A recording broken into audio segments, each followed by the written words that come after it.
Bonjour à toutes et à tous et bienvenue au Cryptos Technical Briefing de ce mardi 19 septembre 2023. Chers amis, je suis ravi de vous retrouver, j'espère que vous allez bien, ravi de vous retrouver comme chaque mardi. D'ailleurs, je me posais la question, ça doit faire environ 3 ans que j'anime cette émission du mardi matin.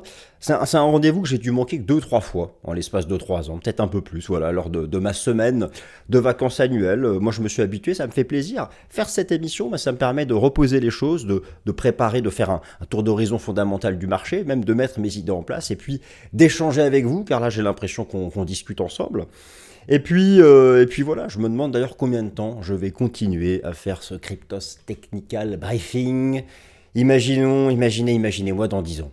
Le même, peut-être poivre et sel. Alors, poivre et sel, naturellement, enfin, sauf si entre-temps, je me fais replanter des cheveux.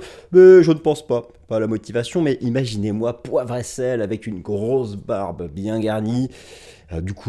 Poivre et sel, ou peut-être même complètement blanche, à faire le Cryptos Technical Briefing en 2033 et à vous dire, séance décisive, va-t-on franchir la résistance à 150 000 $, mais va-t-on avoir en amont un pullback à 100 000 $? Voilà ce que sera peut-être en 2033, j'espère avant quand même de l'histoire des 100 000 $, avant 2033, pour le cours du Bitcoin. Mais revenons à l'époque actuelle. Revenons au mois de septembre 2023. En cette semaine de Banque Centrale. On va pas prendre de risques, parce que bon, comme d'habitude, vous savez, des semaines de bourse, j'en ai suivi un max. Voilà, moi j'ai commencé à m'intéresser aux graphiques de bourse, j'avais même pas 18 ans. Sauf que les graphiques, ils n'étaient pas numériques. C'était mon papy, paix à son âme, recevait la lettre recommandée à l'époque. La lettre recommandée, c'était édité par, je sais plus, c'était peut-être Le Revenu, je sais plus, à voir, bref, peu importe. Et il y avait donc des graphiques de bourse comme ça, voilà, c'était en version papier. Moi, je me souviens avoir passé mon premier ordre de bourse, c'était le télétexte de France 2 ou de France 3. C'est actualisé toutes les 15 minutes. Je me souviens me connecté à Boursorama à l'époque pour regarder les graphiques avec mon modem 56K. Ça mettait 10 minutes à charger une page.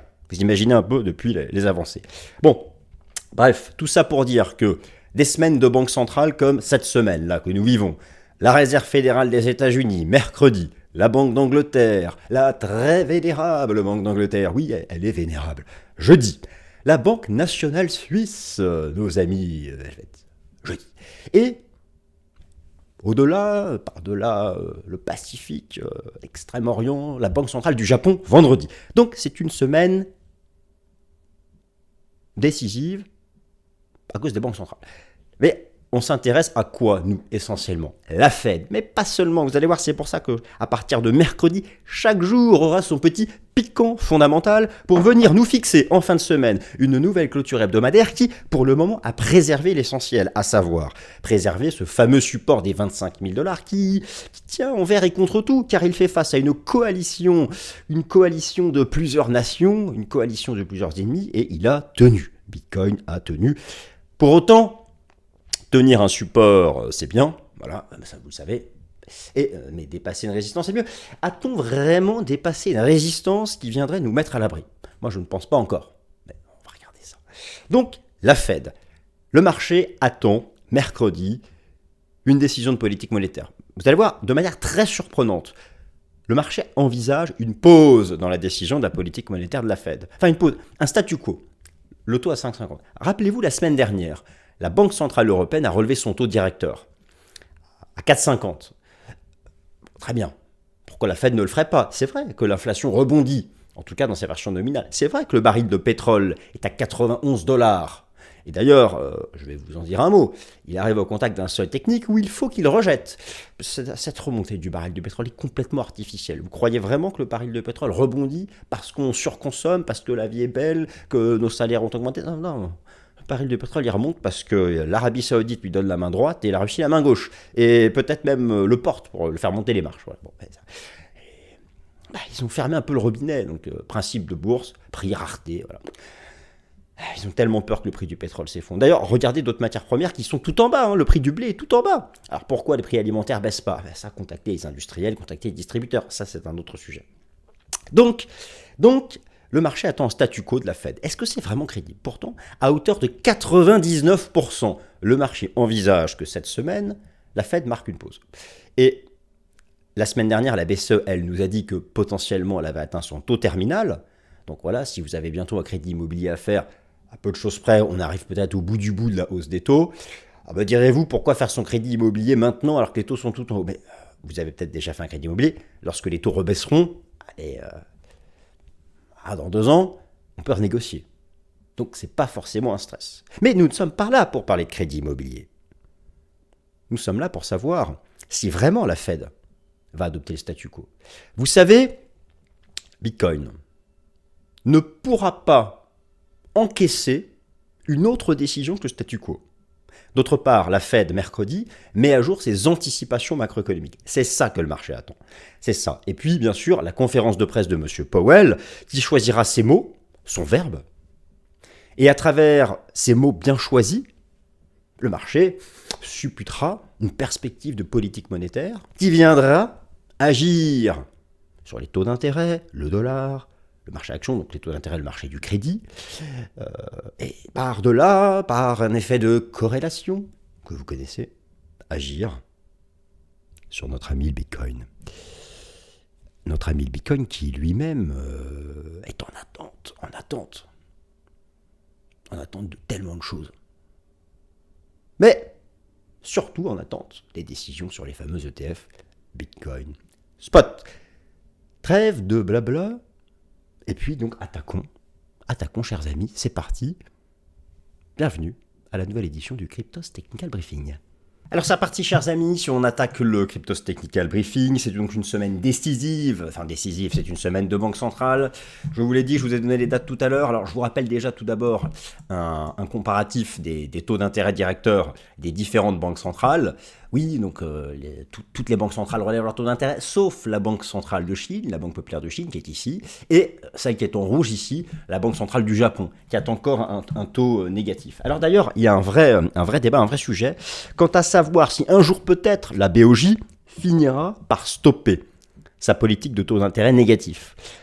Ce qui ne manquerait pas de soutenir le yen, de faire rebaisser l'USD yen, et à ce moment-là, de faire rebaisser le dollar américain, qui lui aussi, en fait, cette semaine, elle est vraiment majeure, parce que non seulement il y a les banques centrales, mais surtout parce que le pétrole et le dollar américain sont revenus au contact de seuils techniques qui, s'ils étaient dépassés, pourraient créer un short squeeze d'une puissance, mais d'une puissance. C'est-à-dire que si le pétrole dépasse 93,50 et que le dollar américain, représenté, vous savez, par l'indice de devise dollar américain, dans le code des DXY, je vous en parle chaque semaine, je vais vous le remontrer, si lui dépasse 106 points, derrière, ça va exécuter des stops de protection, des rachats de short, et là, si le pétrole va à 100 $ et au-delà, et que le DXY dépasse les 106, je vois pas du tout, sauf vraiment une annonce super favorable au sein de l'écosystème.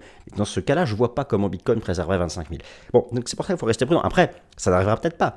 Certains pensent que c'est cette semaine la fin du rebond du dollar, la fin du rebond du pétrole, avec la Fed, avec les banques centrales. C'est pour ça que, voilà, et elles sont toutes réparties entre mercredi et vendredi. Et il ne faut pas sous-estimer celle de la BOJ, la Banque du Japon, vendredi matin. Eu égard à cette histoire, récemment, la Banque du Japon, comme d'ailleurs la Banque centrale de Chine, sont intervenues pour freiner la baisse de leur devise face au dollar américain. Ce dollar qui rebondit depuis 3 mois, qui est leader du Forex, mais seulement depuis la mi-juillet. Donc voilà, c'est un peu tout ça ici qui se joue. Donc, alors, le temps fort fondamental de la semaine, bien sûr, je suis ici sur le site de la Réserve fédérale des États-Unis, c'est la décision de politique monétaire du 20 septembre, petit astérix, c'est-à-dire qu'elle s'accompagnera d'une conférence de presse et surtout de la mise à jour des anticipations macroéconomiques de la Réserve fédérale des États-Unis. Et le marché attend surtout les nouvelles anticipations de la Fed quant à l'inflation core de l'indice des prix PCE. Cette inflation aux États-Unis, alors qui rebondit, alors attention, là aussi, je veux dire, à un moment ou à un autre, bon, voilà, je vous montre ici l'inflation à la consommation aux États-Unis, le CPI. Alors vous avez deux courbes, d'ailleurs, qu'est-ce que c'est que ces deux courbes? On s'en fiche, non, on s'en fiche pas, enfin si on peut s'en ficher complètement. Vous avez, c'est quoi le rebond de l'inflation? Regardez la courbe marron, voilà, c'est ça le rebond de l'inflation.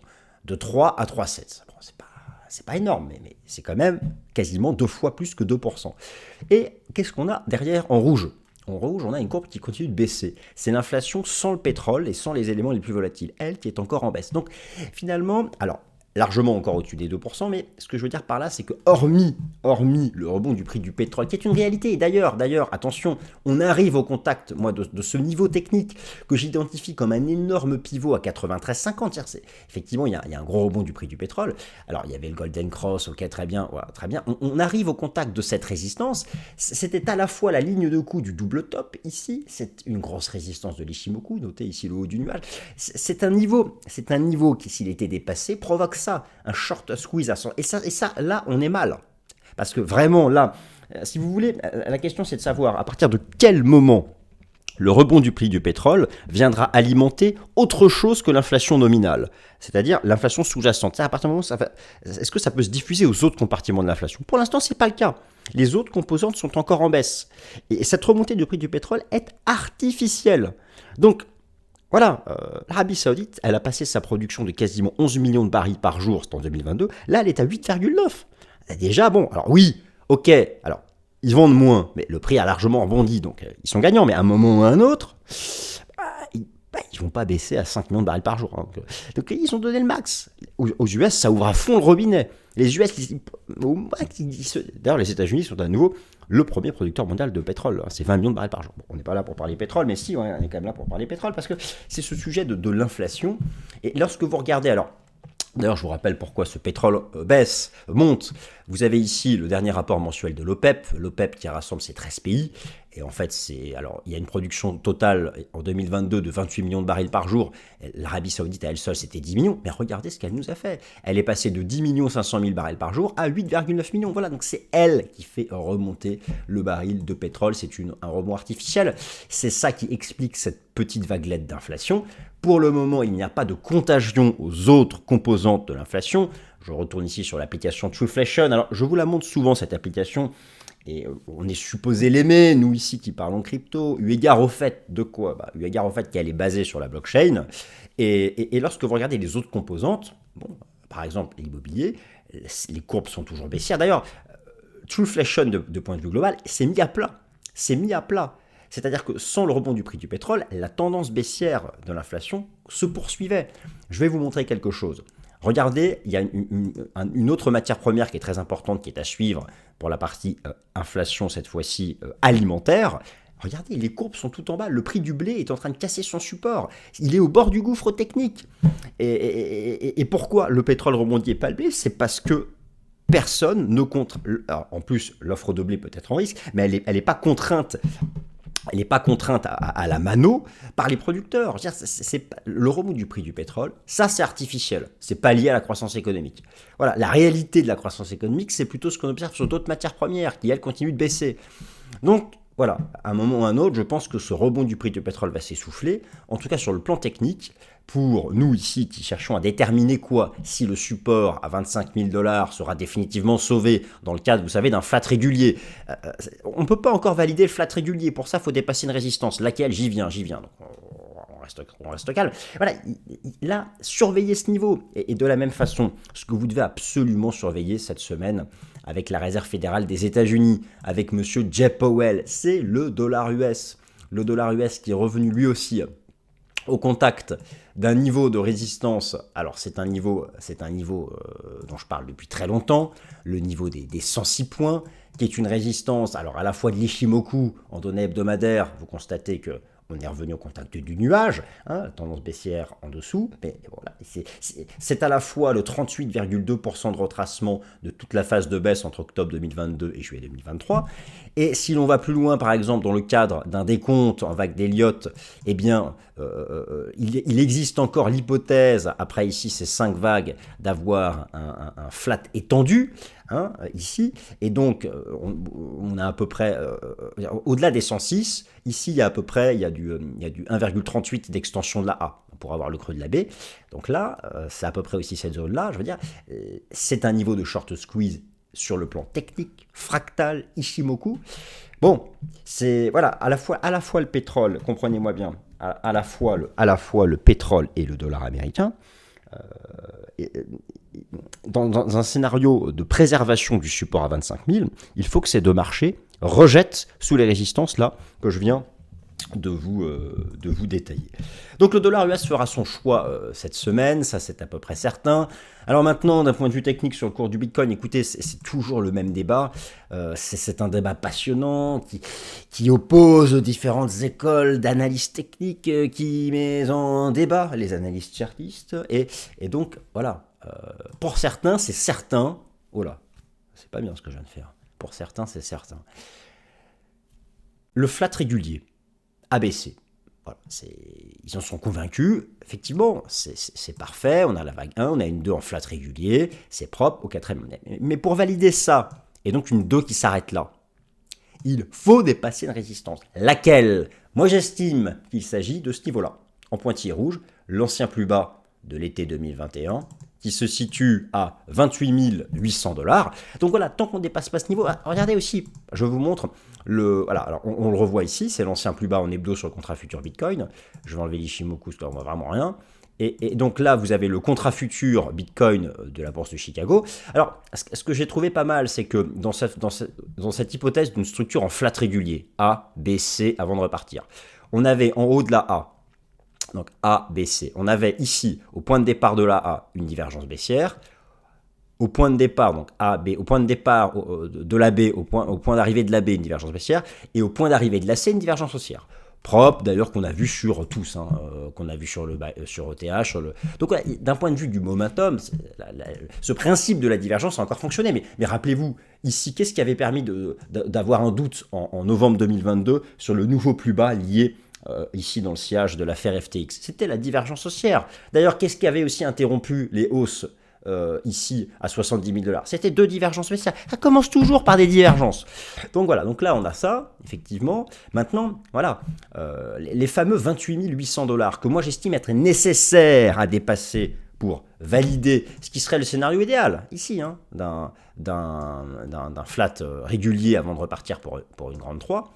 Eh bien, ce sont les 28 800 $. Et alors, voilà, pour certains, il suffirait, je vais arrêter de dire pour certains, pour d'autres, il suffirait de dépasser ici cette résistance baissière, cette résistance chartiste. Bon, on peut y ajouter les enseignements du système Ishimoku. Voilà, alors c'est intéressant, on voit que le nuage journalier passe aussi au niveau de ces 28 800 $, mais peut-être que dépasser Kijun suffirait. D'ailleurs, dans l'immédiat, à court terme, qu'est-ce qu'on va avoir? On a le traditionnel trading range entre la Tenkan-sen en journalier et la Kijun-sen en journalier. On a un autre trading range qui est la moyenne mobile à 200 jours et la moyenne mobile à 50 jours. Ça va neutraliser, voilà, qu'est-ce qui va se passer? Ça va neutraliser là-dedans et en fonction des fondamentaux, faire son choix. Donc au-dessus, on repart, on accélère à 33 000 et 36 000 $ si on dépasse les 28 800 cette semaine en hebdo. Voilà, on casse 28 800 à la hausse cette semaine, je vous garantis. J'ai une bonne conviction qu'on ira chercher 33 000, 36 000.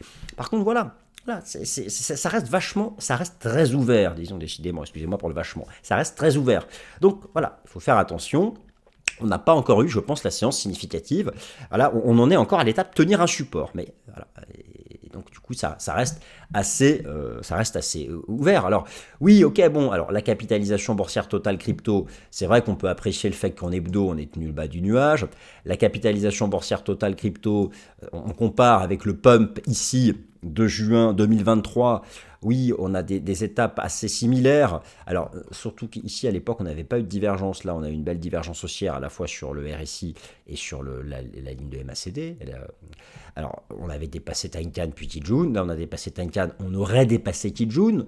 Bon, très bien. Alors voilà, tant qu'on tient ça, on peut éventuellement croire à davantage de hausse. C'est vrai que le funding est archi vendeur.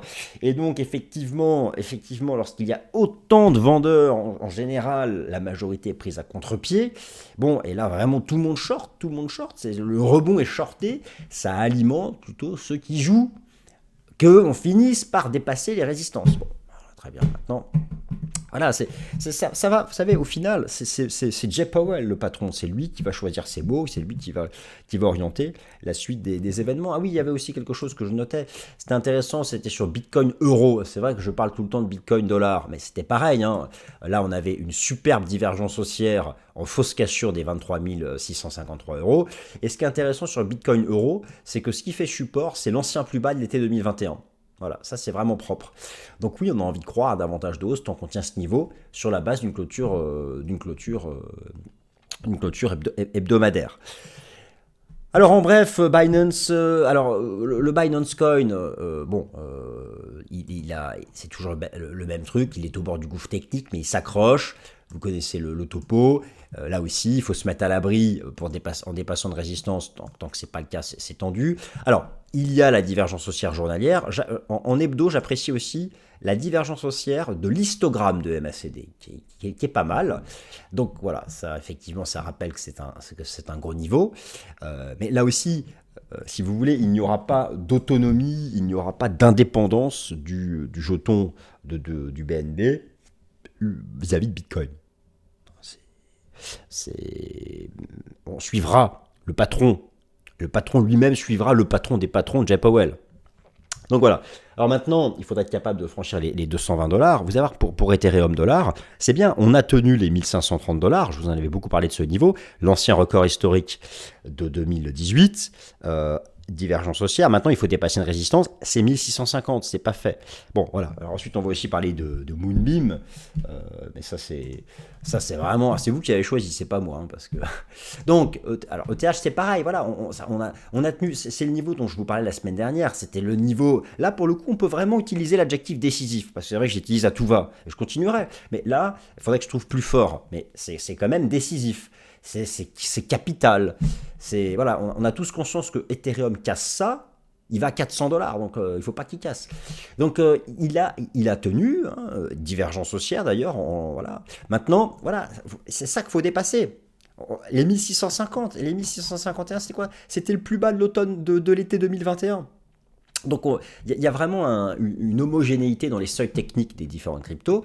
Et le problème, c'est que le choix de savoir est-ce qu'on dépasse la résistance ou on retombe, on pulvérise tout, dépendra de monsieur Jérôme Powell.